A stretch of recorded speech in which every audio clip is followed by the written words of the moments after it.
You're listening to The Resilient Animal. I'm Annie Petersen, Doctor of Education with a Master's in Mental Health Recovery and Trauma-Informed Care. This podcast is an exploration of how helping other living beings can benefit human mental health and well-being, and what makes us all resilient animals. Welcome, everybody, to the Resilient Animal Podcast. Today, we are again speaking with Dr. Michele Whitney. This is part 2 of the recording from a couple of weeks ago. If you haven't listened to that one, please listen to that one. She really is a phenomenal speaker, and I really do appreciate her coming back. A couple of things that came up, Michele, in the last time we spoke, and I really wanted us to be able to expound on that. Just more so about personal experiences and the human-animal bond, and welcome back. Well, thank you so much for having me back. Yeah, absolutely. Yeah. Talk about human-animal bond. We just had a conversation about cicadas and how loud they are. So, there's a relationship there. There is. So, Michele, I was hoping you could just talk a little bit more, just continue the conversation from last time. And I'm sure I'm going to have some questions that come up during our conversation. Yeah. So, and just to kind of be a little bit more transparent, there's a difference in my mind between kind of like animal welfare and studying the human-animal bond, but they are still both there are some challenges there when it comes to both of those types of thoughts and when it comes to race and ethnicity and making sure that there is representation from all types of people and diversity. So was one of the things that I was talking about before was kind of, how I came to this work specifically as far as the human-animal bond and the reason why I focused in on African American adults as the population for my study. And that is because there is a lot of research that is out there about the human-animal bond and about pet loss. And it just seems to be very homogeneously white in sampling. And so this is not necessarily something that's specific to the human-animal bond that happens across the board in science and research, but it was just something that I was interested in and intrigued about as it reflected my experience with Samson. So in thinking in terms of, what my study looked like, I don't know. I'm gonna interrupt for a second. Yeah. You mentioned Samson. So if you don't know who Samson is and you're listening, listen to the last episode. Yeah. And I also wanted to interject. I'm really glad you made that delineation between animal welfare and human-animal bond / anthrozoology. And then human-animal bond really, to many people, it's very like, oh yeah, I have like a puppy that I love, and it's just so much deeper than that. Yeah. So just kind of using that general animal welfare term, people become it's more relatable for them. Yeah. So just, I've had a whirlwind of a summer. I've had, in addition to ISAS, which is, I'm going to probably mess this up, International Society of Anthrozoology. Okay. I said it right. All right. So in addition to that conference that I met, I'm so gracious that I met Dr. Annie here. I've also been I had an opportunity to go to Milan, Italy, at the European Federation for Animal Science conference. And then I also had the opportunity to go this month to the American Psychological Association conference in Denver, all to, for in Denver and in Milan, I did posters where I had the opportunity to present my research. So this was all a surprise to me because I'm like, I'm a newbie. Like, like how is this happening? So now here I am with you.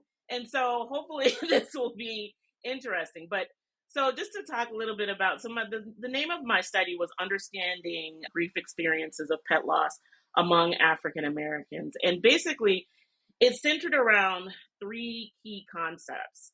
And that is the human animal bond, which we've been talking about, pet loss, which we talked a little bit about, and then the idea of, not the idea of, but African American adults.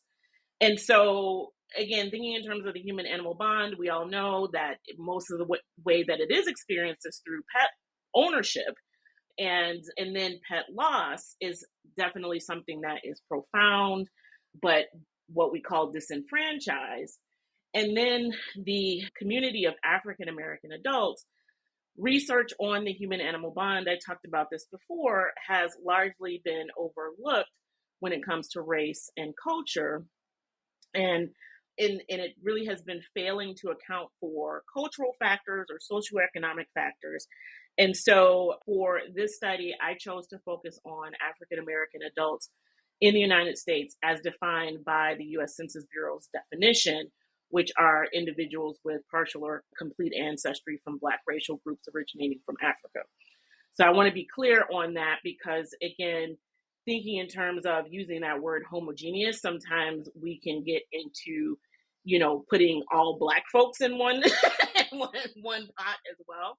So those were the people that that was the target that I chose when it came to my study. And I ended up interviewing, I did a qualitative study, and I ended up interviewing 23 individuals who identified as African American and who had lost a pet at some point in their adult lives. I focused in on adult lives. and so, and what the core of what my study was about, or what I was seeking to find out, was the meaning of grief for African American pet owners who have experienced pet loss. And so I'll talk a little bit about my sample. As far as, again, it was 23 individuals. I set out a target for 12. And so I was actually pleasantly surprised that I had so much interest. And I decided to go farther than 12 because I felt there were a lot of data points that I was really collecting data off of, because there wasn't really a lot of data out there. So I just wanted to make sure that this was something that was covered enough, as far as the interviews that I was doing. And so most of the individuals that I interviewed were between like the ages of 38 and 44, which I think traditionally would be Generation X. Most of the individuals that I interviewed were female, which aligns with human animal bond research as a whole, thinking in terms of what I mentioned before about most of it being, centered upon white females. So again, kind of shifting over to the African American community, more women wanted to participate, or more women wanted to participate than men. However, I did get 5 African American men, which to me was pretty groundbreaking. I don't know if I should use the word groundbreaking, but No, I think honestly, I think it is so hard when you're talking about companion animals. I think yes. it is so difficult to get a viewpoint of men in general, Yeah. because you look at a lot of men that work with animals, like at zoo. My husband is one. He's a retired zookeeper, just people who work with wildlife and other areas like that. But when you're talking about companion animals, Yeah. and actually how do you feel about having this pet, sometimes, it's tricky. It's really tricky. Yeah. And actually, something just came up that I just want to say real fast. So the reason why I didn't use the term companion animal in the study, in a lot of the verbiage, and I just used the word pet, was to make sure that, because that's a common word, and to make sure that it was understood quickly, what I was writing about, because there were a lot of people that were like, I don't consider so and so a pet, just so you know. And I'm like, okay, I get it. Yeah. Yeah. And I mean, if when you do use the term companion animal, then you have Mhm. people who are, well, I have a service animal Service that I animal. also Yes. consider a Yes. companion. So, Yep. no, that makes Yep. sense. That makes Yeah. sense. Yep. So we talked a little bit about location last time. In the first podcast, I interviewed people in the United States, specifically in Midwest states, Wisconsin, Ohio, Michigan, Indiana, Illinois. And most of the types of pets that were discussed were cats and dogs. And then something I didn't consider was there were some individuals who wanted to really reflect on a few pets that they had lost in their adult life. And so, I kind of there were a couple of people who talked about sibling pets that they had lost.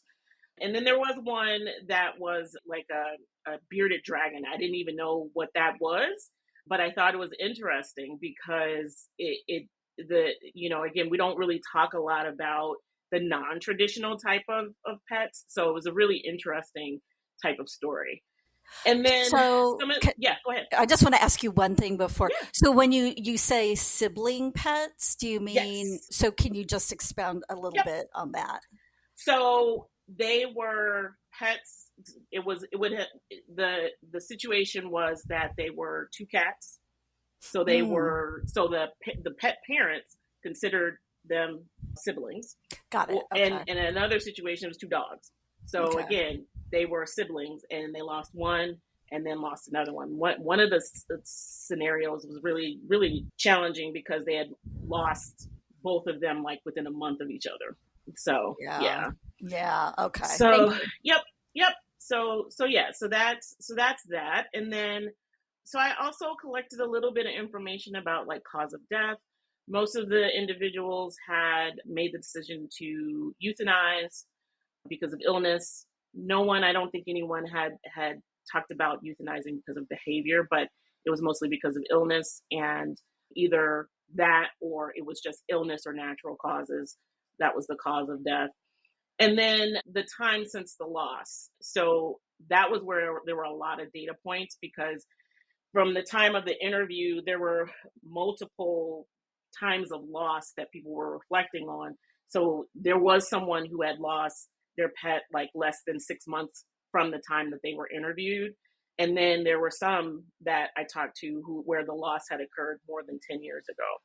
So that's what I mean when I say I had a lot of data points, because thinking in terms of, even one of the other things that I am involved in is a lot of grief work and grief literature and grief research as well. And so there's these factors or these risk factors that play a role into the grieving process when it comes to time since loss. And so that's one of the things that I'm going to be probably taking a step back and saying, what does this look like from the standpoint of, when the pet was lost and when I was talking to that person, and what was that impact as well. So there was a lot of stuff going on. And a lot of great information. So yeah. So that's basically kind of the basics and the foundation of my study. As I mentioned, it was what is considered a qualitative study. So I sat down with the individuals and interviewed them from the standpoint of their experiences of losing their pet. I asked them to, reflect on a pet that they wanted to reflect on and that they wanted to talk about and that they had lost in their adult lives. And through that experience, there were 8 themes that came out of that from the standpoint of a qualitative thematic analysis. And so I'm not going to talk about the things like in terms of, I'm not going to be like theme 1, theme 2, theme 3, but I will say what those themes were. And then I'll just, get into the discussion about how things were, what was added to the literature or what was added to research as a result of the cultural impact. So some of the themes that came up were familial bonds and pet relationships, anticipatory grief, disenfranchised grief, grief confrontation and grief avoidance, post loss social support, grief inequities, and spiritual and emotional growth. And what do I mean by when I say these themes came up? Well, basically, with reviewing the interviews, transcribing the interviews, living with the interview, all of that stuff. Those were the themes that came up as I was coding through the interviews and trying to see where common themes lie, where things were coming together. Those were the things that really came out as I was doing the analysis. And so it was, pretty profound stuff that, that we came up with, or that I came up with. I'm like, why am I saying we? But maybe I'm more than one person. Yeah, I say we a lot, but if you think about it, because when you are working through it, you have all these people that are working around you. Even though you're the one who's doing all the work, you have like all these people, so it's like we. Oh my goodness, yes. So yes, but committees and people and this, that, and the other. Okay, so thinking in terms of familial bonds and pet relationships. So again, this is something that's common, like, right? We have a lot of research that is out there that talks about pets as family. My pet is my child, my pet is my best friend, those kinds of things. So that wasn't necessarily surprising. What I felt that was added to the literature, or to a better understanding of what that experience was pets as part of the African American family. And so how that was different, it's hard to put that into words if you're not a part of the African American community, but I'll read it to read insight from one of the participants that was one of my favorite, and where she talks about, this particular participant was talking about how she referred to her cat as like she yelled at her cat just the same way that she yelled at her siblings, but she still loved him like he was a sibling. And she said, I think that was just a cultural thing. And so thinking in terms of what that could look like from the standpoint of how that pet interacted within the family, kind of similar to what I was talking about before when I was talking about Samson, was something that I could really see that was coming out of the literature. There were individuals who, they were like, just similar to my story. They're like, yeah, I lost so-and-so dog, and I lost my mom, and I had this like dual type of grieving thing going, because I literally, my mom and my dog had this relationship. And so I'm not saying that is something that is specific to the African American family when it comes to pet ownership. I'm just saying that there is a uniqueness when it comes to the family and attachment and understanding context when it comes to the African American family and what that can look like when it comes to pet ownership. So that was one area that was really something that kind of spoke to me as I was analyzing the literature. But there were no surprises as far as like, again, the pet as family member. Many of the individuals, they refer to their pets as kids, and as their kids, and things like that. And so thinking in terms of that meaning and what that loss meant to them is huge. So that's one thing, that was really something that came out. Anticipatory grief, again, thinking in terms of that is something that has been talked about in the literature or in research, pet loss research, when it comes to losing a pet. Because, I mentioned it last time, unless something out of order occurs, you are going to outlive your pet. And so what was interesting, though, and again, this wasn't necessarily specific to culture, but still very interesting from this study, was that most of the individuals that I was talking to, they had pets. So that meant that they, had adopted again. And so what I called that was like this willingness to love and lose. And that included myself, right? And so literally, it was just fascinating to me to hear these stories about how, they had lost their soulmate, dog so and so, Snuggles or whoever, and then they were sitting with another dog, just as we were sitting there and we were having our interview. And so, just reflecting on that was really interesting, because that unless something out of order occurs, you're going to step into this experience again. And so what is it that really motivates a person to decide to adopt again? And so from the standpoint of anticipatory grief, that was something that was interesting as well. I love that term, willingness to love and lose. Yeah, It's, and yeah, you think about it, and yeah, you are going to go through that again. And what yeah, is it about that previous experience that really drives us to want to yeah, experience that again? yeah, So, yeah. yeah. So yeah, those were some things that came through with that. Now I'd like to talk a little bit about disenfranchised grief. Those of us who are familiar with the term disenfranchised grief, I just want to make sure that this is something that's really understood, because I think sometimes it's taken for granted that we just say pet loss is disenfranchised, and what does that actually mean?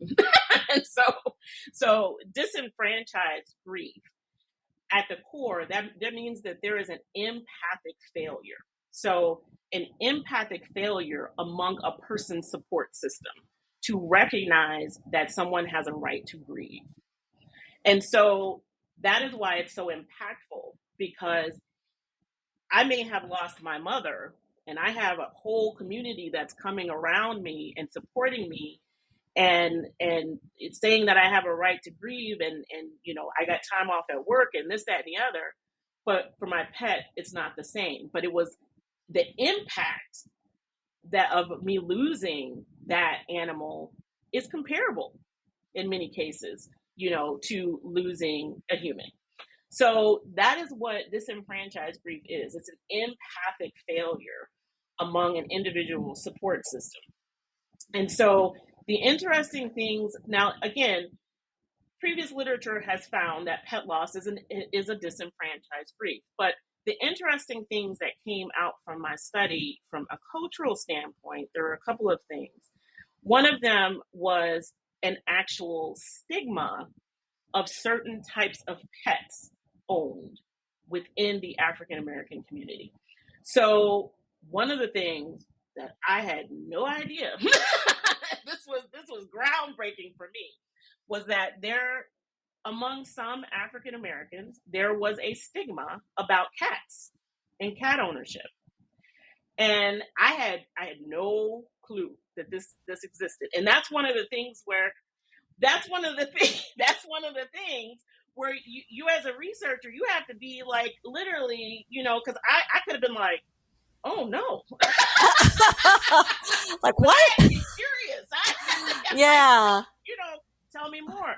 Literally, Right. and I heard this several times, that some African Americans had these, like, I guess you would call them stereotypes about cats, that cats are sneaky, that you can't trust cats, that cats are all over the counter and this, that, and the other, and that's not a thing that you do. And I had never, again, I talked about my grandma having cats and this, that, and the other, but I never really, and so the truth of the matter is that I also mentioned in the first episode that my mother hated cats. And I never really had a conversation with her about why she hated them, other than knowing that anytime she went into a house with cats, of course, the person that hates cats, that's the person that the cat would be following. so again, my mom was from the South. I don't know exactly what, where this originated from and what, but there was a stigma. There was also talk about the stigma and the large breed dogs. So they're thinking in terms of the pit bulls, the Rottweilers. That's something that is common, and something that, we know that has happened in the past, as far as those particular breeds being associated with criminality and other things. And so the stigma with certain types of animals fed into that disenfranchisement that the individuals were experiencing as they were grieving those particular types of pets. So again, if I wasn't supposed to be loving a cat, or I wasn't supposed to be loving this pit bull, then losing it, I'm not going to share with people because it's something that's been stigmatized. So that was interesting. Yeah, so the I don't want to use the word fear, but the fear of the reaction became part of just holding that grief inside and not sharing with others. Yeah. Yes. Okay. Yes. And then you mentioned again, a key word, fear. And that was another thing that came up when it came to disenfranchised grief, knowing that, again, I like I said, I think sometimes we take for granted pet loss as a disenfranchised grief. But what I had to take a step back as I was listening to the participants, because many of them were saying, I felt like I couldn't grieve my cat or my dog, or I didn't want to put it out there because I didn't want to get the negative response. And then I'm like, as I'm going through my transcripts, I'm like, but did they actually say that they had received a negative response? So is it that they had received a negative response, or is it a situation where I have so much fear, either because, the relationship is stigmatized, or because I know that pet loss is a disenfranchised grief, or I have something in my mind that's telling me that I'm not going to be supported. I'm not sharing this with my community. I am not sharing this with my, with my surroundings, with my support system. And so it was more of pet loss not necessarily being a disenfranchised grief. It was the fear of pet loss being disenfranchised. And that's why I wanted to kind of go through that definition of what disenfranchised grief is. Because again, it's a fear. There's a fear of empathic failure that somebody is not going to understand.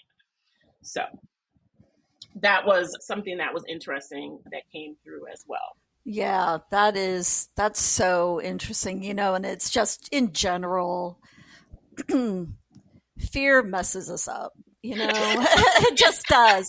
And I understand you're sounding very scientific. I'm like, yeah, it just messes us up. Just messes us up. Yeah. I mean, and it literally, and I actually had to catch myself because I was all ready to just write it up and just be like, this is disenfranchised. And then I was like, but wait a second. Did anybody literally say anything to you?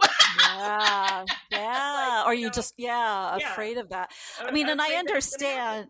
I mean, innately, as human beings, we need to be fearful. There are certain things we shouldn't do. But I think that it's just become such an overwhelming just feeling toward really taking any kind of risk and putting your feelings out there and telling people how you're feeling is a huge risk. Yes. So I think it's super interesting. Yeah. So another thing that came up that's, again, I would say more of a contemporary thing when it comes to pet loss. So thinking in terms of there is a grief model that is called the dual process model of coping with bereavement. And that particular model says that instead of just working through steps or stages of grief, we work through steps or stages of grief, but we also oscillate back and forth between that and living our lives, because we got to get up and we got to go back to work and we got to do the thing, and we just have to reinvent our lives without the person or thing that we have lost. And so in that, there's a lot of stuff that came up and out as a result of that particular model. One of the things that I felt that was a little bit that has not really been looked at when it comes to grief as a whole is the idea of being forced into confronting grief through social media memories. And so your face just went. Yeah. Oh, God. And it's so funny because right before this interview, and this had nothing to do with grief, it was actually a really great experience. But my first response was, why is this popping up? It was 2 years ago. And it wasn't even 2 years ago to the day. Yes. It was when I Yes. went to Scotland 2 years ago in June. Yeah. And Yeah. I got this thing that popped up that said new memories, and I was like, what? That just came out of nowhere. And so, yeah. So if you were a person that chose to put out there that you lost so-and-so cat or dog, and then it's the anniversary of that cat or dog's death, then you're going to, because there were some people that are like, yeah, I would get this, pop up on my phone, and I'd be like, oh yeah, I missed that goofy cat, or would go the other way, and they'd be like, oh, I just don't even want to look at it, kind of thing. And so there has been a little bit of literature that's been done, because that's a relatively new algorithm that happens. I don't know if that's what it is, an algorithm. I don't know what it is, but it's like literally that's a relative, because again, across the social media platforms, you have those memories that come up. And so again, that was an interesting thing that I thought that came up. From a cultural standpoint, when you're thinking about grief avoidance, and when I say grief avoidance, again, I'm not saying that in a way that's like a bad thing. It's literally, again, you can't be in the midst of your grief or confronting it 24 hours a day. But a cultural factor that came up was what I called learned compartmentalization. And it was really interesting to see or to hear from different individuals how they had been trained, I guess, or taught by parental caregivers these were the same words that were used by multiple participants: to keep it moving, to push through, when it came to grief, when it came to grieving a human. So literally, and there were some people that said, that was the way I was conditioned. I learned it from my mother. I learned it from my grandmother. Some people said they learned it from the church.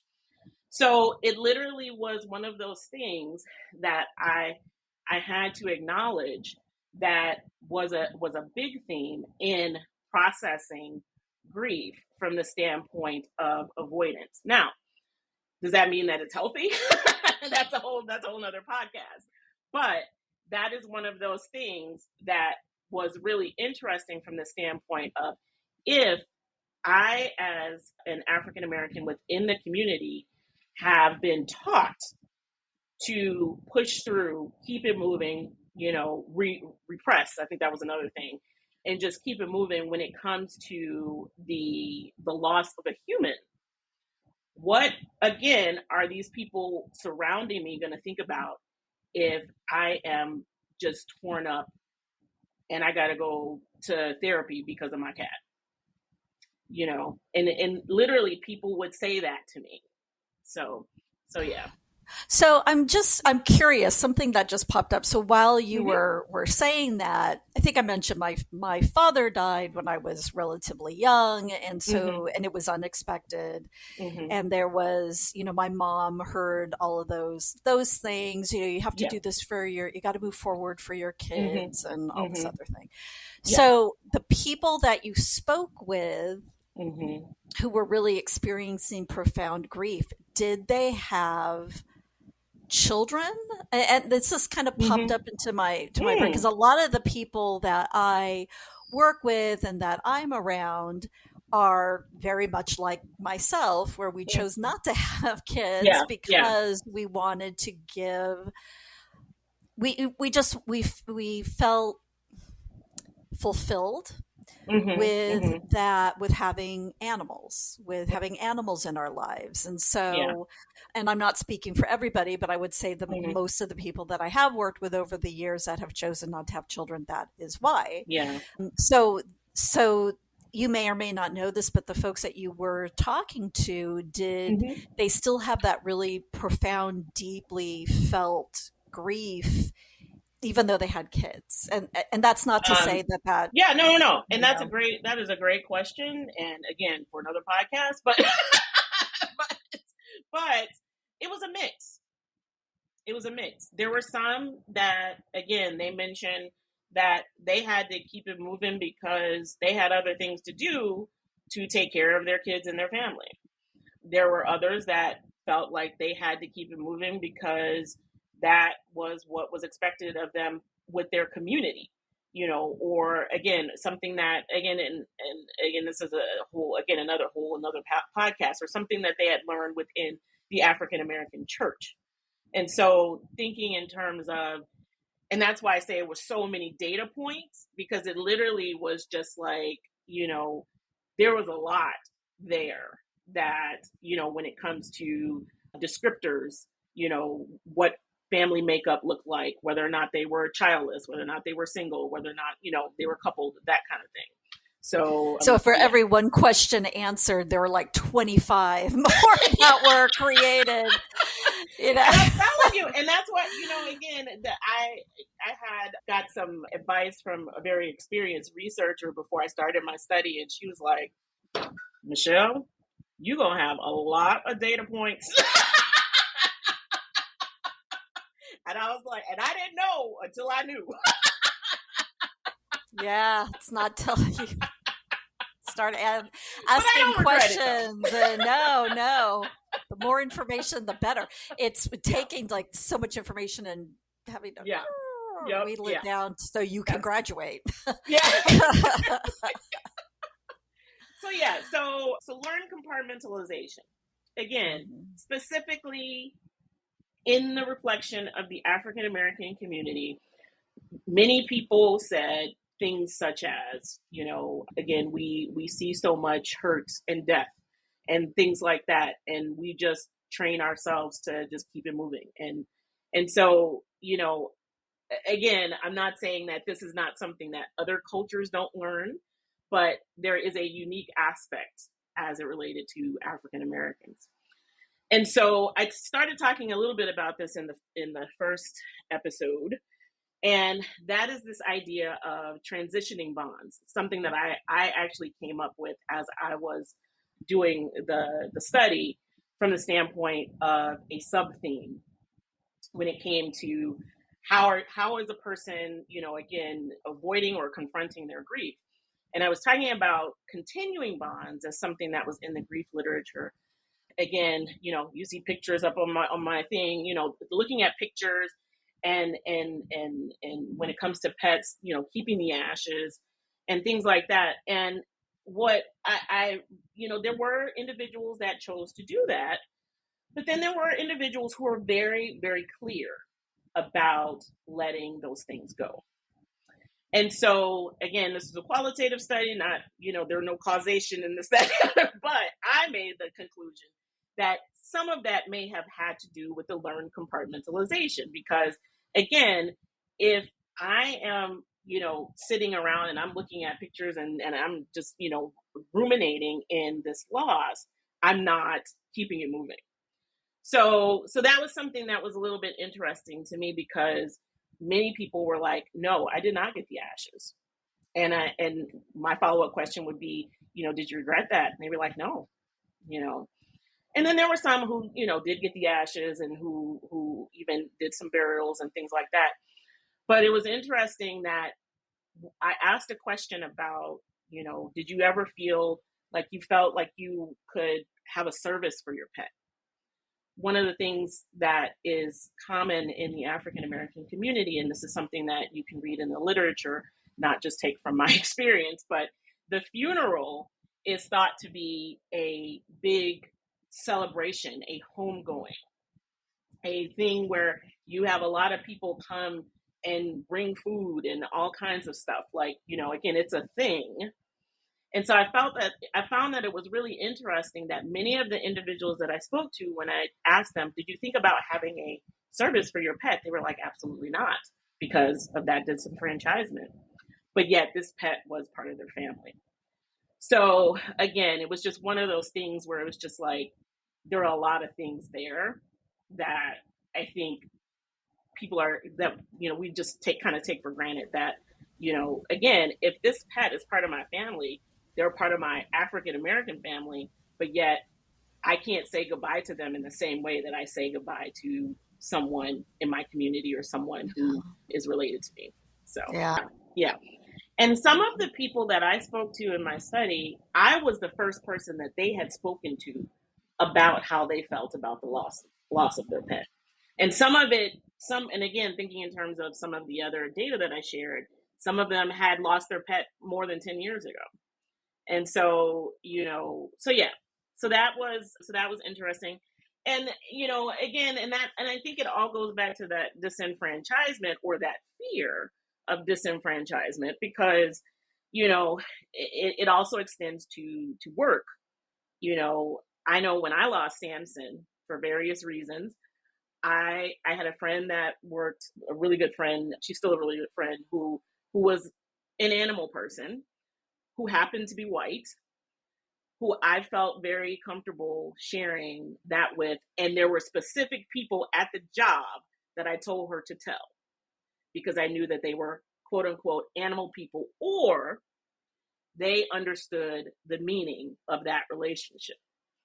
And so that was something that also came out when it comes to post-loss social support, was this idea that there were a lot of Black individuals who felt that they did not receive, and this was an actual fact, it wasn't a fear, that they did not receive the type of support from within their family or within their community, within the Black community, that they had to rely on those who were of other races. Specifically, they would call out the white race and say, my white friends, I could cry on them all day.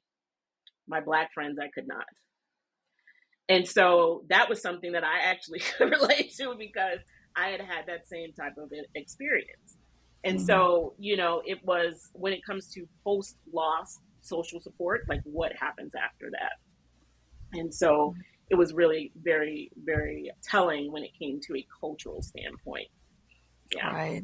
Yeah. Wow. So how did you feel when you were done with the study?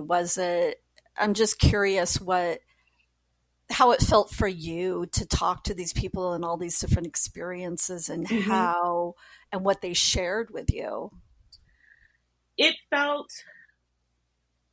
was life-changing for me, because, again, there are all of these procedures that you have to put into your research study, like, and so I was doing all of that. I was journaling, I was reflecting, I was doing all of the things. But I was still very curious, and I was still learning a lot from these individuals. And then there were so many that had different experiences that I had. And then, as I mentioned before, there were some that said that I was the first person that they had spoken to about the loss of their pet. So that filled me with meaning. There was one individual who specifically said to me that this was an African-American man, that he sought out to go to a support group after he lost his dog. And he stepped into the support group. The support group had all white people in it.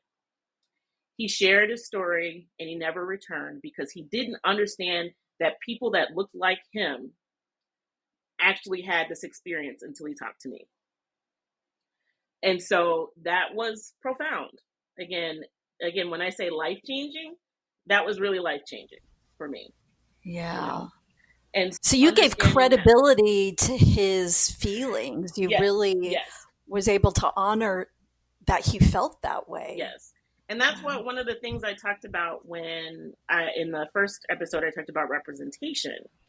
And part of the implications of this study is more than just the human-animal bond. It is, again, in those disciplines that are still just kind of like, there's a lot of stuff going on in the world right now when it comes to diversity, equity, and inclusion. We all know that that's what's happening. And so, but I'm here to say that the importance of that, it really goes a long way in a lot of different ways. So as far as how I felt, it was a lot of stuff.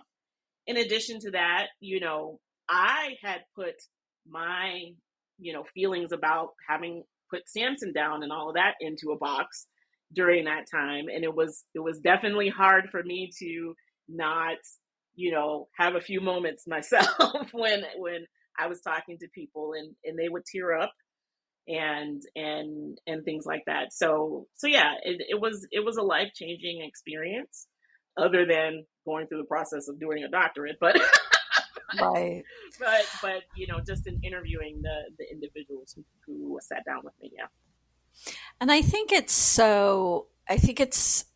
it really is telling that, yes, you were doing a study, you're researching, but it's not just when people are working through things like this, it's not just, Hmm. computer, let's put in the data and Right. all of Right. that. You're Yeah. you're actually a human being who's having Hmm. interactions with other human Human beings, beings. and Exactly. there's a Yeah. lot to it. It's not just Yeah. numbers. Yeah. There's a lot to it.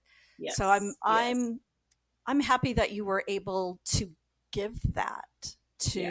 to other people, and Well, and I appreciate that. I really do. I mean, because I just, I did my interviews via Zoom. So, and I always had my camera on. So people saw, I mean, that's one thing when you're a person of color, it's like you can't deny that you're a person of color. right, So right, I felt like that added to a lot of the openness, where you could see when a person would see me, a participant would see me, they would literally just calm down and just be completely open. And yeah, so about their story. And again, that could be some assumption that, because I happen to be African American, that I understand your experience.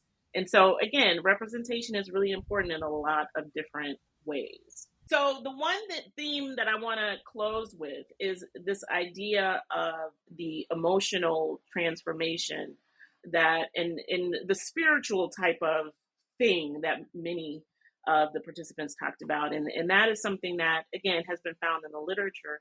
But one of the things that was really key, and I think I mentioned this before, it was the number of people who had this, like, it's another term in grief work, and that's called post traumatic growth.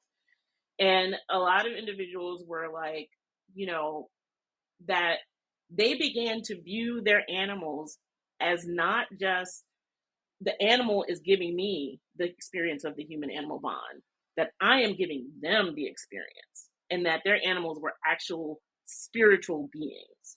And so I thought that that was really profound as well, when it came to understanding that those individuals were like, yes, this animal had a purpose for my life and my family's life.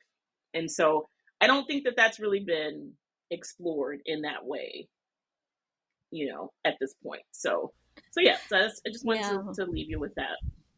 No, I love it, and I think that that's, the word purpose. A lot of Hmm. people, you know they look at different animals in different situations, and you can say, well, Yeah. that's a working animal, he's got purpose. That's a Hmm. service Hmm. animal, he's got Yeah. purpose. But Yeah. yeah, Yep. so, So, but yeah, it was a well, life changing experience, and so I'm just happy to keep talking about it. right. No, and it's always lovely speaking with you, Michelle. I'm sure I'm going to ask you come back for a third episode, but I'll give you a break. So I just want to thank Dr. Michele Whitney again for coming on and just giving us some more information regarding your study and regarding your experience with your interviews. It just was, it's again lovely to speak to you, and thank you so much.